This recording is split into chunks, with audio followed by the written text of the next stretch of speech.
Module 8. The project cycle and how money reaches the ground. The sequence every financed project moves through, the documents that mark each stage, and the mechanics by which money becomes a payment in your account. Stage 1. Country strategy. Before any project exists, the funder and the government agree a multi-year framework. The country partnership framework at the World Bank. The country strategy paper at the AFDB. The country partnership strategy at a DB. The country strategy at the EBRD and the IDB, and the multi-annual indicative program for the European Commission. It names the sectors, the indicative envelope, and the period. The documents are the strategy itself, plus the diagnostics behind it, country diagnostics, sector assessments, public expenditure reviews. The work generated is modest in volume but high in influence. Background analysis and sector diagnostics, usually institution executed. Stage 2. Identification. A specific project is named and entered in the pipeline. At the World Bank, this produces a project information document and a concept note. Other banks use equivalent early documents. The project appears on the funder's public project pages, often a year or more before any contract is advertised. Little work is generated directly at this stage, but it is the earliest public signal that work is coming, and reading pipelines here is how firms position before competitors notice. Stage 3. Preparation. The largest concentration of consulting work in the entire cycle. A named idea is turned into a designed, appraisable project. Preparation commonly runs a year or more and is financed either by a project preparation advance, by a trust fund, or by the institution's own budget. And what it generates is the list you will recognize from every terms of reference you have ever read.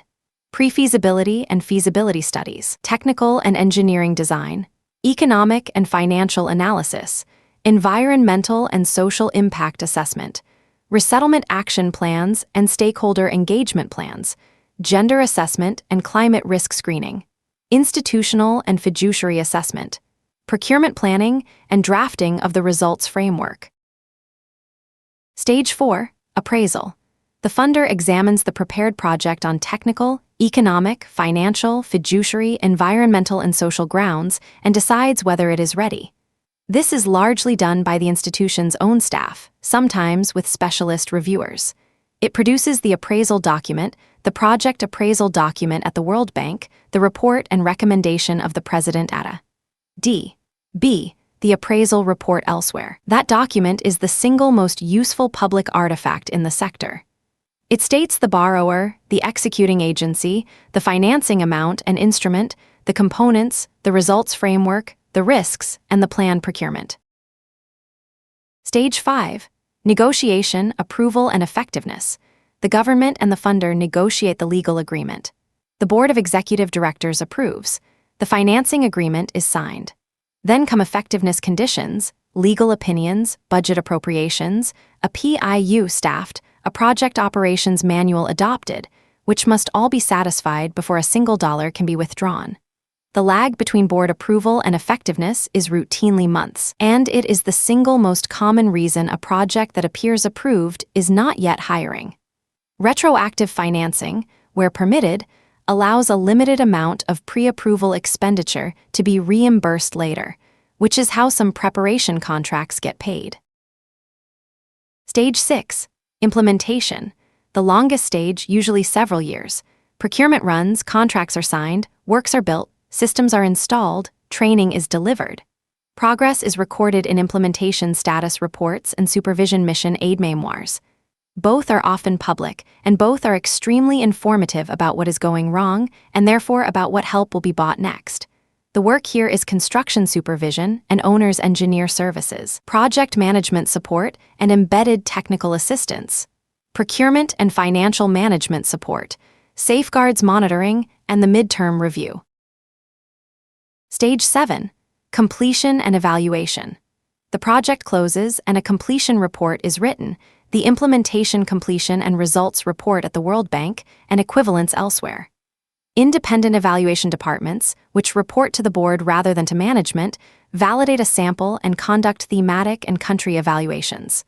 The work is completion reporting, independent evaluation, impact evaluation, and lesson studies that feed the next country strategy. The cycle closes, but the cycle is not tidy in practice. Projects stall, restructure, get canceled, or return a stage. Restructuring is itself common enough to be a work category. Now, how the money actually moves. Approval is not money. Commitment is not money. Disbursement is money, and it moves by a small number of defined methods. Advance.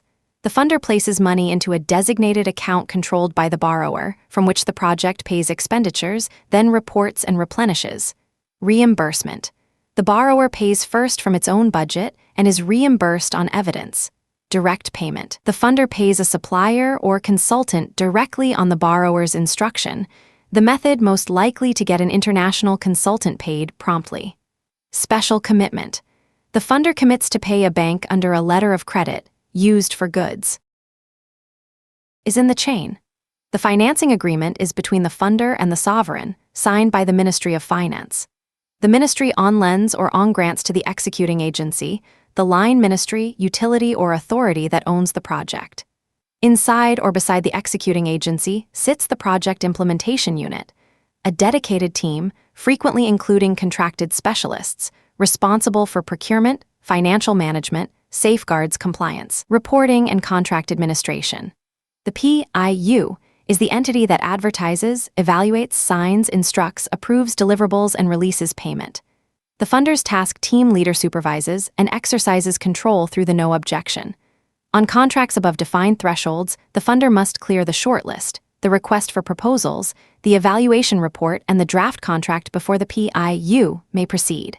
That is prior review. Below the thresholds, review is after the fact. Understand this and the timelines stop being mysterious. A procurement that seems idle is usually sitting in a no-objection queue or waiting on a PIU. That is running 6 other packages with 4 staff.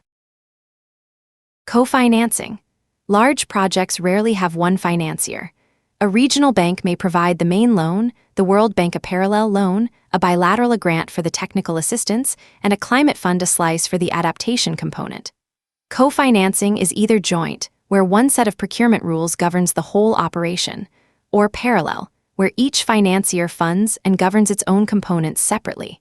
For a consultant, this determines which rulebook applies, which currency you are paid in, and how many reporting formats you must satisfy. Establish it before you bid.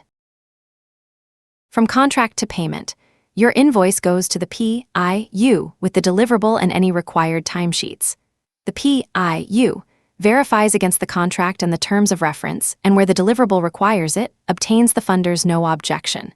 Payment is then released through one of the disbursement methods or from the designated account. Payment is commonly slow, and the causes are structural rather than personal. Designated accounts run dry pending replenishment. Effectiveness conditions delay the first withdrawal. Tax and withholding treatment must be resolved, and deliverable acceptance can require several rounds. Advance payments are often available against a bank guarantee. Assume delay and structure your cash accordingly. Before you rely on any of this, check the source. Document names, disbursement methods, prior review thresholds, and no-objection requirements are institution-specific. Check the current disbursement guidelines and procurement regulations of the financing institution and read the project's own procurement plan.